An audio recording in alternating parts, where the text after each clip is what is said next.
فقد فاز فوزا عظيما. أما بعد فإن أصدق الحديث كتاب الله وخير الهدي هدي محمد صلى الله عليه وسلم وشر الأمور محدثاتها وكل محدثة بدعة وكل بدعة ضلالة. Para ummahat, para akhwat, pengajian ibu-ibu di Musalla Darul Hijrah Bangkinang, alhamdulillah bersyukur kita kepada Allah Subhanahu wa taala atas segala rahmat, nikmat dan karunia-Nya. Diberikan kita waktu untuk belajar, mudah-mudahan mengangkat dan bermanfaat. Salawat dan salam kepada baginda Nabi alaihi salatu wassalam sebagai al-muallimul awwal, guru utama dan pertama kita. Alhamdulillah, Allah berikan kita rezeki pula menjadikannya manusia yang paling kita cintai. Semoga cinta kepadanya berbuah surga dan dekat dengannya. Mudah-mudahan salawat dan salam yang kita ucapkan selalu menjadi sebab kita mendapatkan syafaatnya pada hari kiamat nanti. Para ummahat, para akhwat yang dirahmati Allah, mohon maaf kami tadi agak terlambat karena ada salah seorang santri kita yang meninggal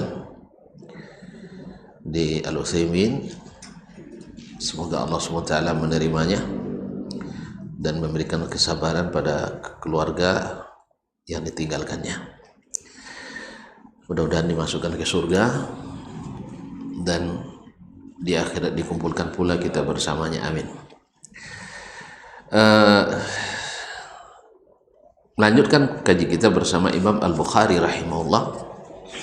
Terakhir kita masih berkaitan dengan babu jari al-Yahudi. Bab jar atau tetangga orang Yahudi ini sudah kita pelajari kemarin. Masuk pada bab yang setelahnya, babul karam. Itu bab tentang al-karam, yaitu sifat dermawan atau sifat pemurah. Pemurah adalah salah satu adab di antara adab-adab yang disenangi, yang dicintai, yang diharap dari anak manusia. Buktinya orang yang pemurah, orang yang dermawan pasti banyak yang mendekati dan tentu saja banyak yang memuja dan didekati dan dipuji-puji. Oleh sebab itu seseorang kalau mau dipuji oleh Allah Subhanahu wa taala tentunya, kemudian oleh para hamba Allah, maka sifat pemurah adalah sifat yang harus menghiasi dirinya. Qala rahimahullah, hadatsana Muhammad ibn Salam, telah menyampaikan hadis ini kepada kami Muhammad ibn Salam ibn Faraj al-Sulami al-Bikandi. Qala akhbarana Abdah, telah menceritakan kepada kami Abdah, ini Abdah bin Sulaiman al-Kufi, an Ubaidillah, dari Ubaidullah ibn Abdullah ibn Utbah ibn Mas'ud al-Huzali, an Sa'id ibn Abi Sa'id, dari Sa'id ibn Abi Sa'id, yani Sa'id ibn Kaisan al-Maqburi al-Madani, an Abi Hurairah, dari Abu Hurairah radhiyallahu taala anhu, sahabat Nabi yang paling banyak meriwayatkan hadis dari Nabi alaihi salatu wassalam secara mutlak. Berkat doa Nabi alaihi salatu wassalam untuknya dan kesungguhannya dalam mengikuti Nabi dan menghafalkan hadis Nabi alaihi salatu wassalam. Qal, dia berkata, Su'ila Rasulullah sallallahu alaihi wasallam, Nabi ditanya, tentu yang menanya adalah sahabat, ayun nasi akram, siapa manusia yang paling mulia? Siapa manusia yang paling mulia? Qala akramuhum indallahi atqahum. Yang paling mulia di antara manusia adalah atqahum, yang paling bertakwa di antara mereka. Seperti yang Allah sebutkan dalam surat Al-Hujurat, inna akramakum indallahi atqakum. Sesungguhnya yang paling mulia di antara kalian di sisi Allah adalah orang yang paling bertakwa. Karena Nabi kita alaihi salatu wassalam adalah manusia yang paling bertakwa, yang paling melaksanakan perintah dan paling menjauhi larangan, maka beliaulah menjadi manusia paling bertakwa. Beliau katakan, ala inni a'lamukum billah wa atqakum lah. Ingat, aku adalah orang yang paling mengenal Allah di antara kalian dan yang paling bertakwa pula kepadanya. Mengenal Allah, pasti mencintainya, takut dan segan kepadanya, harap dan cinta kepadanya, kemudian juga tahu apa yang diinginkannya lalu dilaksanakan. Maka lahirlah ketakwaan, dan itu menyebabkan manusia semakin mulia. Qalu laisa hadza nas'aluk. Berkata, bukan ini yang kami tanyakan ya Rasulullah. Qal fa akramun nasi Yusuf nabiyullah ibnu nabiyillah ibni khalilillah. Kalau begitu, manusia yang paling mulia adalah Yusuf, Nabiullah, ibnu Nabiillah, anak Nabi Allah, yaitu Yakub alaihissalam, ibnu Khalilillah, anak Khalilullah, yaitu anak dari Nabi Ibrahim, yaitu dari keturunan Ishaq, Yakub bin Ishaq bin Ibrahim. Anak Khalilullah. Khalilullah adalah kekasih dekat Allah Subhanahu wa taala, lebih daripada Habibullah. Qalu laisa hadza nas'aluka. Bukan ini yang kami tanyakan ya Rasulullah. Qala fa an ma'adinil arab tas'aluni. Kalau begitu kalian menanyakan kepada saya tentang ma'adinil arab, yaitu tentang keturunan orang Arab ini. Ma'adin pada asalnya adalah pertambangan, artinya asal muasal orang Arab ini, asal muasal keturunan orang Arab ini, karena yang anak-anaknya keturunannya berasal dari orang tuanya, dari kesuku-sukunya. Nah, faqala afwan qalu na'am ya betul Rasulullah. Qal fa khiyarukum fil jahiliyah khiyarukum fil islami idza faqahu. Nah, yang terpilih di antara kalian, orang-orang pilihan di antara kalian di masa jahiliyah, itu pula orang-orang terpilih di masa Islam. Iza faqahu, tapi dengan syarat mereka mesti faqih, artinya paham beragama. Artinya orang-orang yang di masa jahiliyah dikenal dengan kebaikan-kebaikan, dengan kedermawanan, suka memberi, suka melindungi, suka memuliakan. Nah, setelah masuk Islam dan mereka faqih dengan agama sehingga beramal sesuai dengan ilmu, maka mereka jadi orang terpilih. Oleh itu Nabi SAW mengatakan, "May yuridillahu bihi khairan yufaqihu fid din."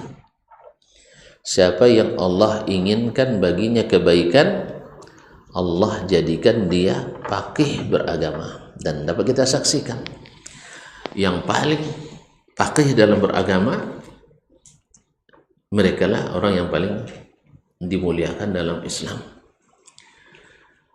Dan mereka ini rata-rata adalah orang-orang yang memang di masa jahiliyah dulu juga orang-orang pilihan. Lihatlah Abu Bakar Siddiq, seorang yang paham beragama, ya, tak pernah terlambat dalam mengikuti apa yang datang dari Allah dan Nabi Sallallahu Alaihi Wasallam. Jangan ditanya, bahkan dia dalam masalah kedermawanan dia siap untuk mengorbankan apa saja, semua hartanya, bahkan jiwa dan dirinya. Itulah Abu Bakar. Di masa jahiliyah, Abu Bakar memang orang yang memang suka berbuat baik. Makanya ketika beliau ingin hijrah ke Habasyah, salah seorang pemuka Arab mengatakan, seperti kamu wahai Abu Bakar, tidak boleh tidak aman di Makkah ini. Akhirnya dia memberikan jaminan keselamatan dan jaminan keamanan di kalangan orang Quraisy. Akhirnya Abu Bakar aman dari gangguan orang Quraisy karena diberikan jaminan keamanan oleh seorang pemuka salah seorang pemuka suku Arab. Apa yang menjadikan dia mendapatkan itu? Orang seperti kamu tidak patut dihina. Kenapa? Karena sejak dulu kau terkenal memuliakan orang, masa dihina. Demikian juga dengan sahabat Utsman bin Affan, Umar bin Khattab, Ali bin Abi Thalib adalah orang-orang yang di masa jahiliyah adalah orang-orang yang memang khiyar, dan masuk mereka ke dalam Islam juga menjadi khiyar, orang-orang pilihan. Orang-orang yang dermawan di masa jahiliyah ketika masuk Islam mereka juga jadi orang pilihan. Makanya ketika para sahabat ingin masuk Islam, ya, ada yang mengatakan, ya Rasulullah, bagaimana dengan amalku dulu di masa jahiliyah? Kata Nabi SAW, kamu masuk Islam alama kan kunta alaihi minal amal.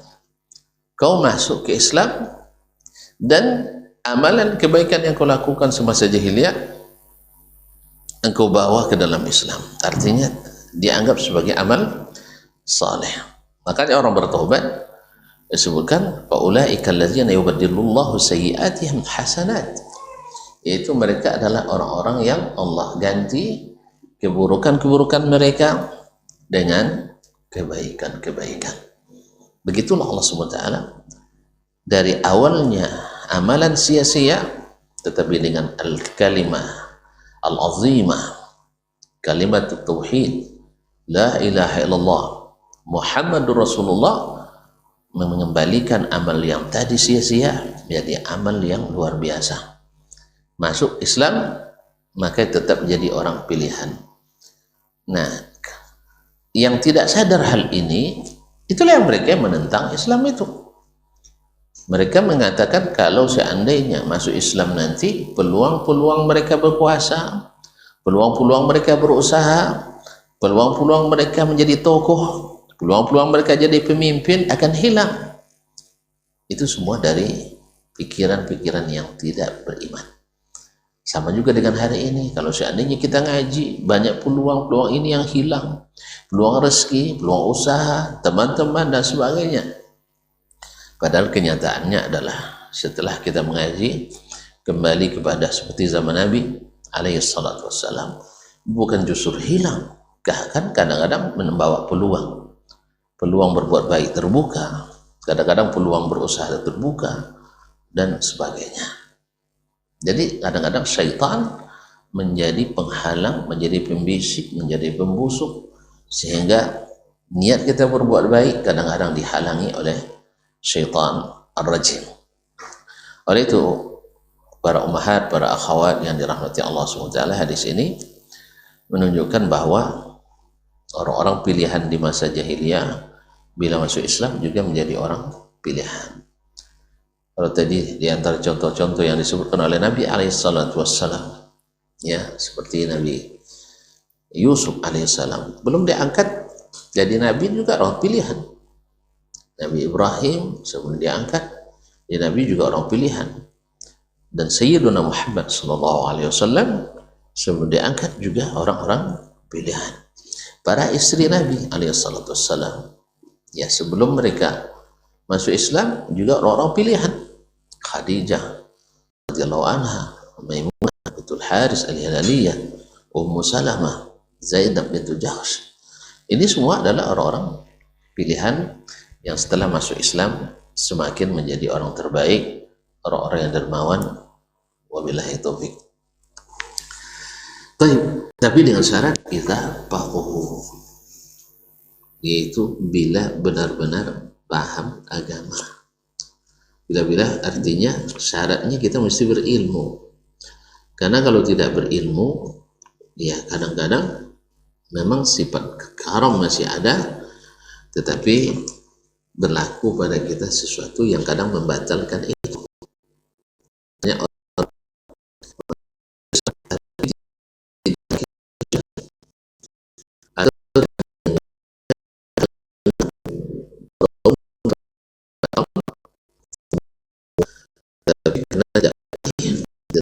Agama, akhirnya mereka dari sisi kemanusiaan bagus, tapi dari sisi agama, dari sisi tauhid mereka tidak bagus karena mereka tidak paham.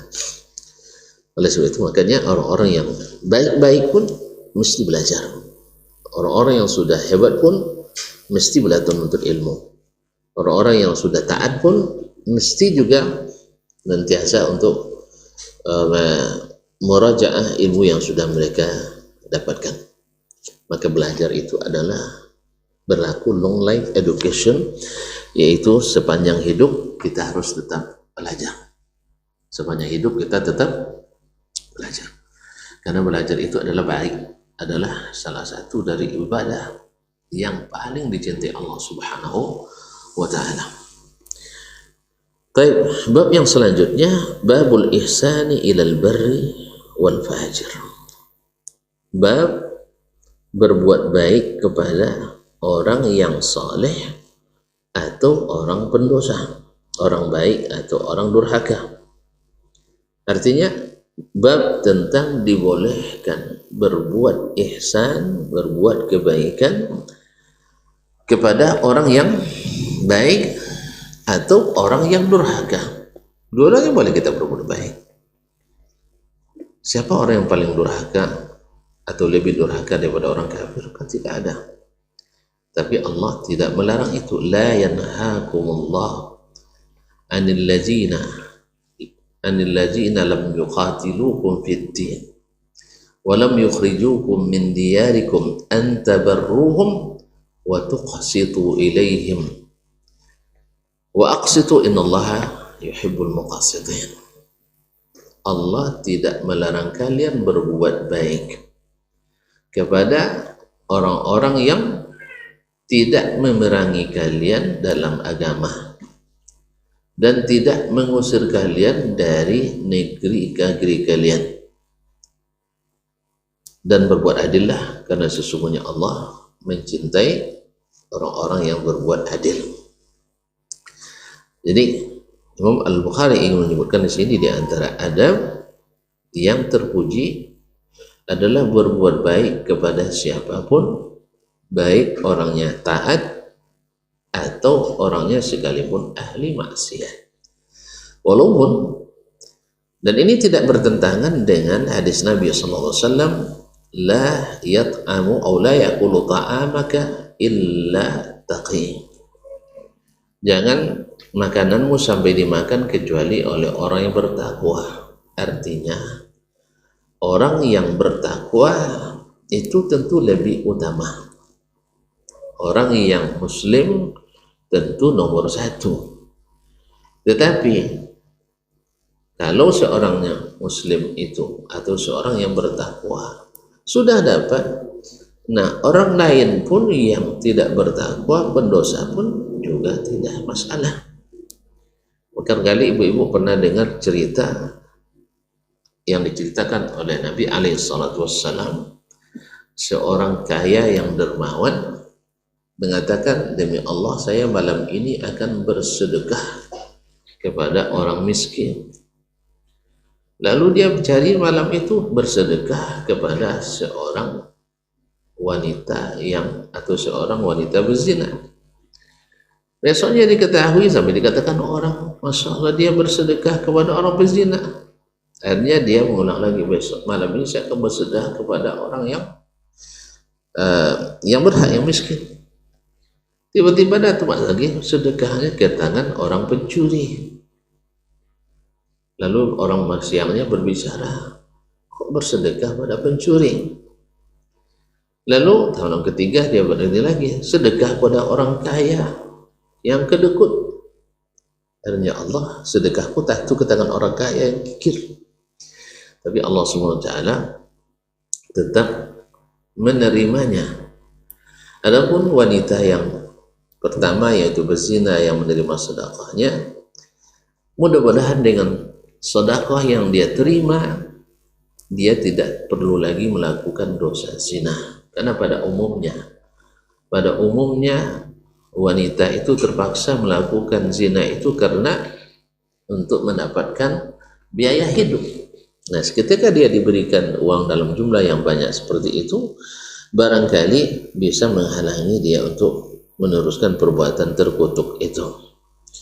Adapun pencuri, orang mencuri pada umumnya juga karena untuk kebutuhannya. Sekarang diberikan sedekah, mudah-mudahan dia terhalang untuk mencuri. Adapun yang kaya, mudah-mudahan dengan menerima sedekah tadi dia mendapat pelajaran bahwasanya orang yang memiliki mesti mengeluarkan sebagian rezeki untuk yang tidak beruntung mendapatkan kemurahan rezeki. Jadi subhanallah, ihsan kepada orang yang baik itu baik sekali, dan ihsan kepada orang yang tidak baik juga itu satu kebaikan. Qala rahimahullah, hadatsana Al-Humaidi, telah menceritakan kepada kami Al-Humaidi Abu Bakar Abdullah ibn Muhammad ibn Zubair ibn Humaid Al-Humaidi, salah seorang ulama fikih dan hadis di Mekah, penulis kitab Al-Musnad yang terkenal, Musnad Al-Humaidi. Qala, dia berkata, hadatsana Sufyan, telah menceritakan kepada kami Sufyan, itu Sufyan ibn Uyainah. Sufyan ibn Uyainah ibn Al-Hilali Abu Muhammad Al-Makki, imam fikih dan hadis di Makkah pada zamannya. Banyak ulama-ulama besar yang menjadi muridnya, di antaranya Imam Asy-Syafi'i rahimahullah, dan juga Imam Ahmad ibn Hanbal, dan di antaranya di sini juga Al-Humaidi rahmatullahi alaihi. Qala an Salim, ahdatsana Salim ibn Abi Hafsah, telah menceritakan kepada kami Salim ibn Abi Hafsah. An Munzir Al-Thawri, dari Munzir Al-Thawri, an Muhammad ibn Ali ibn Al-Hanafiyah, dari Muhammad ibn Ali ibn Abi Talib. Ayahnya adalah khalifah yang keempat, Ali bin Abi Talib. Ibunya bukan Fatimah, tetapi adalah seorang wanita dari Bani Hanifah, sehingga dikenal dengan Ibnul Hanafiyah, disebutkan pada ibunya. Hal jazaa'ul ihsani illal ihsan? Nah, bukankah ganjaran kebaikan adalah kebaikan juga, seperti Ar-Rahman ayat 60. Qal Muhammad bin Ali bin Hanafiyah mengatakan, hiya musjalatun lil barri wal fajir. Hiya musjalatun lil barri wal fajir. Artinya kalimat musjalatun artinya diberikan, seperti yang ditafsirkan oleh qala Abu Abdullah, berkata Abu Abdullah yani Al-Bukhari, qala Abu Ubaid, berkata Abu Ubaid itu Al-Qasim bin Salam dalam Gharibul Hadis, musjalatun yakni mursalah. Musjalatun yakni mursalah artinya diberikan atau dikirimkan. Kan sifat pemurah itu digambarkan dalam hadis Nabi, dalam hadis Aisyah radhiyallahu anhu, kana Nabi sallallahu alaihi wasallam ajwadan nas. Nabi itu adalah manusia paling pemurah. Wa ajadu ma yakun fi Ramadan. Dan semulia-mulianya atau sepemurah-pemurahnya adalah di bulan Ramadan. Kana ajwada minar rihil mursalah. Lebih pemurah dari angin yang bertiup kencang. Jadi pemberian sedekah, hadiah, hibah, semuanya adalah lambang kedermawanan. Nah, disebut dengan mursalah. Yakni musjalah, yakni mursalah artinya semua orang dikenainya. Semuanya kena oleh angin kencang itu. Kalau angin kencang tidak milih-milih, demikian juga dengan orang yang pemurah seperti angin yang bertiup, dia sedekahnya akan didapatkan oleh semua orang yang yang taat, wal fajir, dan yang durhaka. Oleh sebab itu, akhwat dan ummahat yang dirahmati Allah SWT, ketika kita memberikan misalnya sedekah, kebaikan-kebaikan, ya memang tidak tidak harus kita pilih-pilih. Misalnya kita menyiapkan perbukaan untuk orang puasa di bulan puasa atau di Senin dan Kamis misalnya.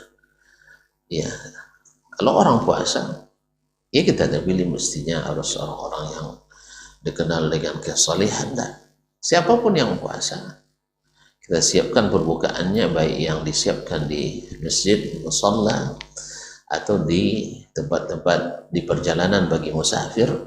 Tidak perlu kita tanya Anda saleh atau tidak. Artinya tidak perlu kita teliti. Tengok dulu, kalau orang saleh kasih, kalau tidak kita kasih. Tidak, tetap diberikan. Itulah makna daripada al-ihsan ilal barri wal fajir, yaitu siapapun berhak mendapatkan kebaikan itu, karena balasan kebaikan adalah kebaikan pula. Wallahu ta'ala alam. Dan ini adalah termasuk dari kesempurnaan adab seseorang kepada sesama, yaitu dengan berbuat baik kepada siapapun sekalipun orang tidak saleh. Para ummahat, para akhwat yang dirahmati Allah, kita ambil satu bab lagi setelah ini. Qala babu fadli man ya'ulu yatiman. Bab keutamaan orang yang memelihara, maksud misalnya ya'ul ini adalah melihara, maknanya membiayai, menafkahi anak yatim. Jadi bukan hanya memberikan bantuan, tapi memang menafkahi. Di kalimat al-iyal itu artinya adalah keluarga, seperti keluarga sendiri. Seperti apa anak kita, seperti itulah kita memperlakukan anak yatim tadi. Kita berikan makan, berikan pakaian, siapkan tempat tinggal, sekolah disekolahkan. Nah, ini yang maksud keutamaan orang yang melakukan, orang yang menjaga, orang yang memelihara anak yatim. Taib, qala hadatsana Ismail, telah menceritakan kepada kami Ismail, itu Ismail ibn Abdullah ibn Abi Uwais al-Uwaisi al-Madani. Ini anak paman Imam Malik rahimahullah. Kalau Imam Al-Bukhari bertemu sanak seperti ini, maka dia dahulukan dari yang lain. Bila Ismail al-Uwaisi merupakan dari Imam Malik, di sini adalah riwayatnya dari Imam Malik. Qal haddatsani Malik, telah menceritakan kepadaku Malik, yaitu Malik ibn Anas ibn Abi Amir al-Himyari Abu Abdullah al-Madani, Imam Darul Hijrah, seorang dari imam mazhab yang empat, yaitu mazhab al-Maliki. An Thawr ibn Zaid, dari Thawr ibn Zaid, an Abil Ghais, dari Abil Ghais, an Abi Hurairah, dari Abu Hurairah radhiyallahu anhu, an Nabi sallallahu alaihi wasallam, dari Nabi sallallahu alaihi wasallam, as-sa'i 'alal armalati, orang yang berusaha menafkahi janda, wal masakin, dan orang-orang miskin, kal mujahidi fi sabilillah, sama dengan orang berjihad fi sabilillah, itu pahalanya sama dengan fi sabilillah. Wa kalladzi yasumun nahara wa yaqumul lail, dan seperti orang yang puasa di siang hari dan salat sunat tahajud di malam hari. Sungguh besar pahalanya. Tapi tadi judulnya memelihara anak yatim. Di dalam hadis tak ada cerita anak yatim. Nah, di mana? Kalimat al-armalah, yaitu yang menghidupi menafkahi janda. Janda biasanya punya anak, dan anak janda ini ada biasanya anak yatim. Maka orang yang menjaga, memelihara janda yang memiliki anak yatim atau memberikan nafkah pada orang-orang miskin sama dengan orang yang berjihad fi sabilillah. Dan sama juga dengan pahalanya orang yang puasa di siang hari atau qiyamu al-lail. Ini menunjukkan satu, memang berusaha mencari nafkah, mencari penghidupan untuk orang lain sekalipun yang membutuhkan, itu kadang-kadang menyebabkan orang tidak sanggup puasa di siang hari karena keletihan, atau tidak sanggup untuk lama-lama sholat sunat di malam hari karena sudah ngantuk, letih juga. Nah, tapi karena nafkah yang dia cari adalah untuk menghidupi hamba-hamba Allah yang membutuhkan, janda yang punya anak yatim atau orang-orang miskin, maka Allah berikan baginya pahala itu. Seperti orang berjihad, sebagaimana orang jihad melindungi nyawa dan harta umat, demikian juga orang yang berusaha bekerja menafkahi orang-orang yang tidak punya sumber pendapatan seperti janda dan anak yatim, maka Allah berikan balasan seperti orang berjihad tadi, karena sama-sama menjaga harta dan jiwa orang-orang yang membutuhkan. Demikian juga pahala puasa di siang hari, karena biasanya orang-orang yang ini adalah orang-orang yang sulit kehidupannya, dan ketika mencari bekerja keras kadang-kadang tidak mampu untuk puasa di siang hari, dan tidak mampu pula untuk sholat malam hari. Maka Allah ganti pahala itu dengan kerjanya di siang hari mencari nafkah untuk orang-orang miskin, untuk orang-orang yatim atau janda yang ditinggal mati oleh suaminya tadi. Subhanallah, ternyata pintu-pintu kebaikan itu, pintu-pintu adab itu sangatlah banyak. Tidak mampu dengan berjihad, maka pelihara dan nafkahi janda dan anak yatim. Tidak mampu kita untuk sholat dan puasa di siang hari, sholat malam, maka bantulah orang-orang miskin dan anak yatim.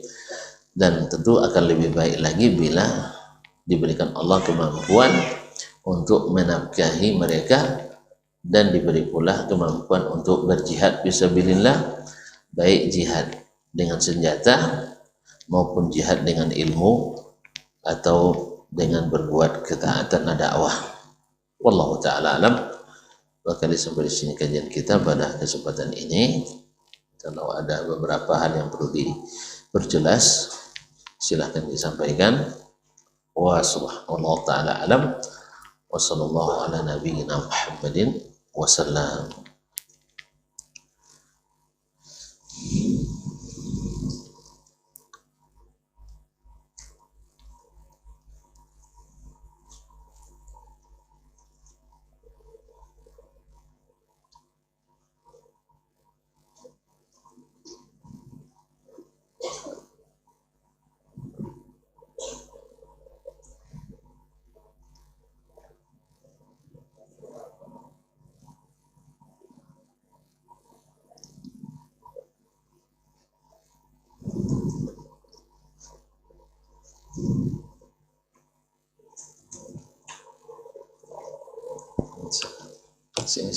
Sini.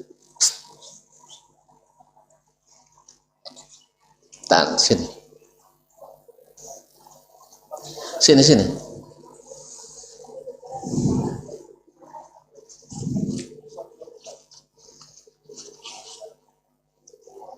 Kanan.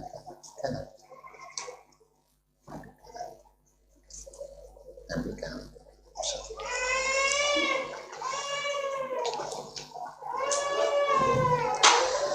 Masya Allah. As-su'alu al-awwal, yang pertama, Assalamualaikum warahmatullahi wabarakatuh. Waalaikumsalam warahmatullahi wabarakatuh. Ustaz, Anda pernah mendengar bahwa orang yang tidak salat tidak boleh diberikan zakat mal atau zakat fitrah. Bagaimana yang demikian Ustaz? Syukran jazakallahu khairan wa barakallahu fika. Mungkin orang yang tidak salat dianggap bukan dari kaum muslimin, karena orang yang tidak salat, walaupun salat ini masalah khilaf di antara para ulama, apakah orang yang salat itu keluar dari Islam. Kalau seandainya pendapat yang ini yang dipegang oleh seseorang, bahwa orang yang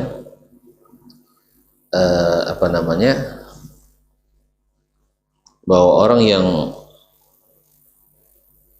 tidak sholat itu keluar dari Islam, maka dia tidak berhak mendapatkan zakat fitrah dan zakat mal, kecuali dari bab al-mu'allaf qulubuhum, atau orang yang diharapkan untuk masuk Islam. Orang kafir sendiri kalau diharapkan masuk Islam boleh diberikan zakat. Mungkin dari sisi ini sehingga difatwakannya bahwa mereka tidak boleh diberikan zakat fitrah dan zakat mal, karena zakat itu adalah asalnya adalah untuk orang Islam atau orang kafir yang diharapkan masuk Islam. Yang kedua, ini juga sebagai terapi, shock terapi bagi orang yang meninggalkan sholat, supaya mereka tidak terbiasa meninggalkan sholat. Wallahu ta'ala alam. Tapi bagi pendapat yang mengatakan bahwa mereka itu tidak keluar dari Islam, maka tetap dibolehkan untuk menerima zakat tersebut. Wallahu ta'ala alam. Assalamualaikum Ustaz. Waalaikumsalam warahmatullahi wabarakatuh. Saya pernah dengar sebuah hadis, pernah dengar semuanya, sebuah hadis di media sosial,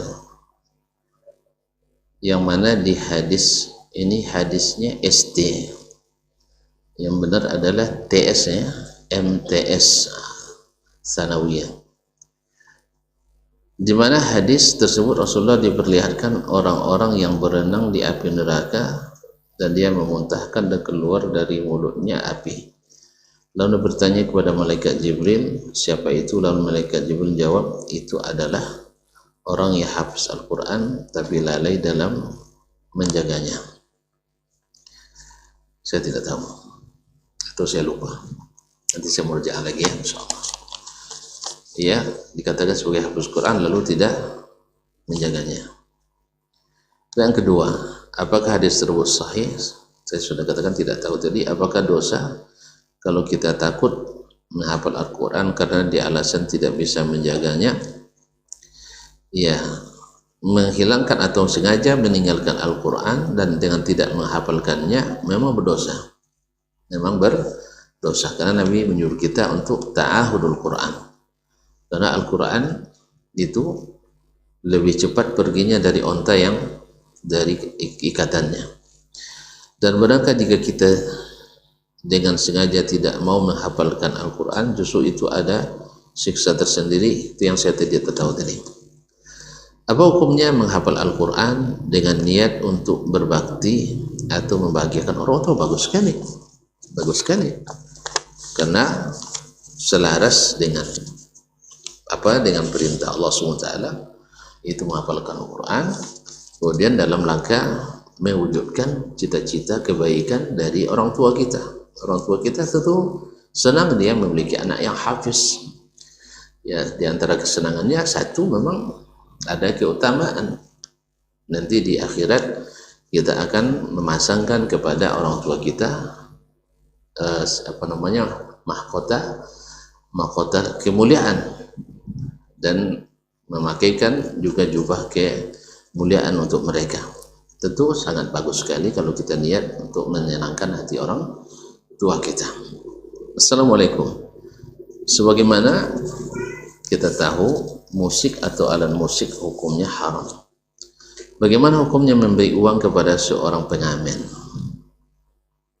Nah, kalau dilihat dari mengamennya pakai musik kita beri, artinya senang kita mendengarkan lagu yang dia bawakan, maka berdosa kita karena membantunya dalam berbuat maksiat.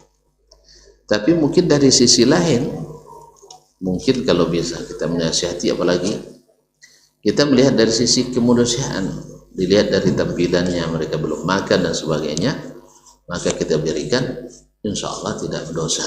Misal kalau dia ngamen di rumah makan, lalu kita katakan, kalian sudah makan tuh belum? Kalau ternyata belum, kasih dia makan. Oh enggak, saya bungkus saja. Jadi jelas yang kita berikan kepadanya adalah bentuk makanan. Ini barangkali juga bisa dianalogikan dengan ini, ya, ketika saudara kita misalnya ada hajatan walimah, di walimahnya ada mengundang musik. Biasanya kita membantu, tapi kalau dibantu dengan uang takut digunakan untuk yang dosa itu. Maka dalam hal ini mungkin lebih baik kalau kita membantunya dengan membeli sesuatu yang pasti tidak sesuatu yang maksiat. Misalnya kebutuhan rumah tangga yang dia perlukan, kulkas kah, rice cooker kah, atau pelaminan, atau lain-lain yang halal. Maka kita katakan, saya berikan ini untuk Anda, tapi jangan dalam bentuk uang. Cara kita lepas daripada dosa tersebut, wallahu a'lam. Dan bagaimana juga hukumnya orang yang meminta namun fisiknya masih kuat kelihatannya. Orang meminta bukan semata-mata karena lemah, tapi kadang-kadang karena butuh. Dan sebenarnya kalau kita tidak tahu mereka butuh atau tidak, ya tidak tahu butuh atau tidak, tapi kalau dia meminta biasanya orang butuh, maka kita pada asalnya tidak menolak orang yang meminta, kecuali kita tahu memang itu profesinya. Karena tidak ada sedikit pengemis yang itu profesinya, rumahnya kadang 2 miliar, tapi kerjanya mengemis di lampu merah. Nah, kalau kita tahu tidak usah dikasih. Nah, tapi kalau hanya melihat dari si fisiknya, karena kadang-kadang orang berhutang, tidak punya pekerjaan, kemudian ada kebutuhan mendesak, wallahu a'lam. Ya, kalau misalnya kita ragu, boleh kita tanya, atau kita berikan dia pekerjaan, lalu dari pekerjaan itu kita berikan imbalan. Wallahu waliyut taufiq. Kemudian pertanyaan terakhir kayaknya di sore ini. Assalamualaikum Ustaz, bagaimana cara kita cepat melupakan seseorang? Seseorang yang mana ini? Mantan suami kah? Atau orang yang berhutang pada kita kah? Atau orang menyakiti kita? Atau lain-lain? Kalau orang baik jangan dilupakan. Tapi kalau seandainya orang yang buruk, ya tuan-tuan atau perempuan, para ummahat dan akhwat, kalau sesuatu yang buruk, misalnya sampah kita buang, apakah masih kita ingat terus? Tentu tidak, karena dia sampah. Atau barang yang misalnya walaupun mantapnya masih bagus, tapi sudah kadaluarsa, sudah basi, walaupun mahal, masih juga kita ingat lagi? Kan enggak, walaupun barangnya bagus asalnya, tapi sudah kadaluarsa. atau barang baik tapi sudah jadi milik orang, perlu juga kita ingat-ingat lagi? Tentu tidak. Gimana cara melupakannya? Ya jangan diingat-ingat. Iya, iya jangan diingat-ingat. Artinya jangan diingat kelebihannya, jangan diingat kebaikannya, pokoknya itu. Atau kalau keburukan, jangan ingat keburukannya. Sibukkan dengan yang lain. Artinya, kalau kita sibuk dengan sesuatu, kita lupa pada yang lain. Karena sudah fitratullah, Allah tidak ciptakan dalam rongga tubuh kita dua hati. Maka siapa, seperti kata Ibnu Qayyim rahimahullah, man syaghala nafsahu bi zikrillah, siapa yang menyibukkan dirinya dengan zikrullah, maka Allah jadikan dia lupa dengan hamba-hamba Allah atau makhluk Allah yang lain. Maka tidak ada yang paling mengobati hati, seperti kata Syekhul Islam Taimiyah rahimahullah, daripada banyak melihat mushaf, banyak membaca Al-Quranul Karim. Wallahu ta'ala alam. Ya, sambil memohon kepada Allah SWT supaya Allah menjadikan kita melupakannya. Allah membuat kita melupakannya. Wallahu ta'ala alam. Wallahu ta'ala alam. Barangkali sampai sini kajian kita pada petang ini. Terima kasih dan mohon maaf. Wabillahi taufiq wal hidayah. Wallahu ta'ala alam. Wa sallallahu ala nabiyyina Muhammadin wa sallam wa subhanakallah bihamdik asyhadu an la ilaha illa ant astaghfiruka wa atubu ilaik. Wassalamualaikum warahmatullahi wabarakatuh.